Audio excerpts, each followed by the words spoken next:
Hey guys, today I'm going to teach you how to make my famous salmon with lemon pepper and lemon, and it's lots of lemon. So what you're going to need is a pound of salmon and about one lemon. Make sure you wash it because you're going to be zesting it, so wash it, make sure all the dirt and stuff is off.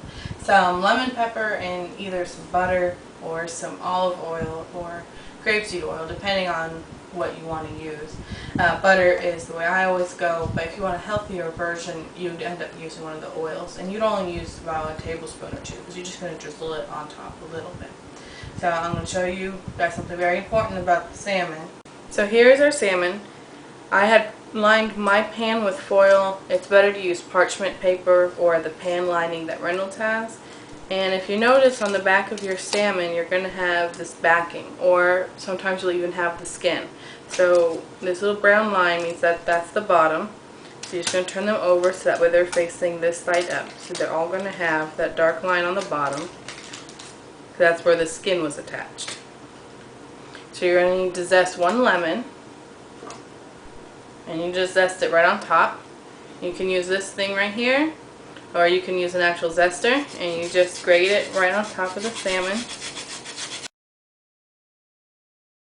Now if you don't want it to be this lemony, you don't have to use the zest. I really like the flavor of it though.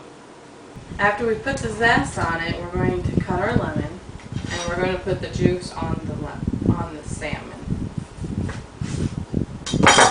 Now I have this juicer right here because, again, I like gadgets, like I said in my last video.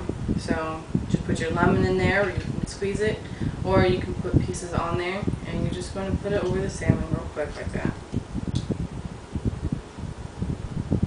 After that, you're going to follow it with a quick sprinkling of lemon pepper. You don't want to put too much of it on, probably maybe a teaspoon or so. Just lightly coat the top. And then we're going to put about 2 tablespoons of butter onto the salmon. And I usually just pop a little bit down from my butter container. And I'll give you guys a close-up of what it looks like.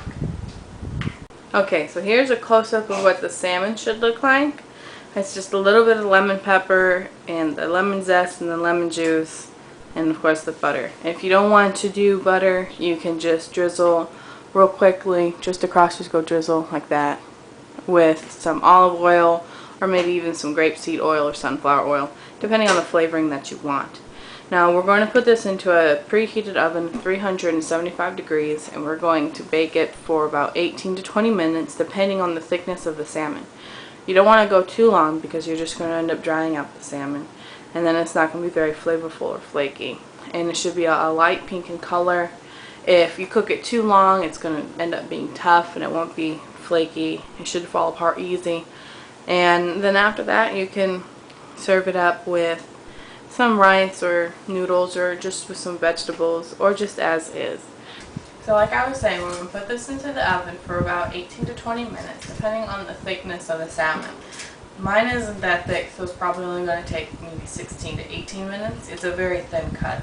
So you can get your salmon from your grocery store as frozen or fresh. I usually do frozen because it lasts longer and it's cheaper. Okay guys, this is what your done salmon should look like. It should be a light pink in color. The white stuff that's right here, that is just the fat escaping from the salmon, and it's okay to have a little bit of it. If you have too much, then you are on the borderline of cooking your salmon for too long. So that should do it for today's show. I'll see you guys next week, and remember to hit subscribe, and please like this video, share it with all your friends, share it on all your Facebooks and Twitters and everything. Let everyone know that I'm making all these wonderful recipes, and if you think of a recipe that you would like to see me try, please leave it in the comment section below. I do read the comments, so please leave an interesting recipe for me to make, and if you want a specific recipe, then please post that, or at least some sort of a idea of what is in the recipe so that I can look for it. That way I get the recipe that you want me to make, and I will be making them in the future episodes, so please leave a recipe because I don't want to be making the same thing over and over again. So please leave the comment section below. Hit subscribe if you haven't already. Like this video and please share it with all your friends. So I'll see you guys next week.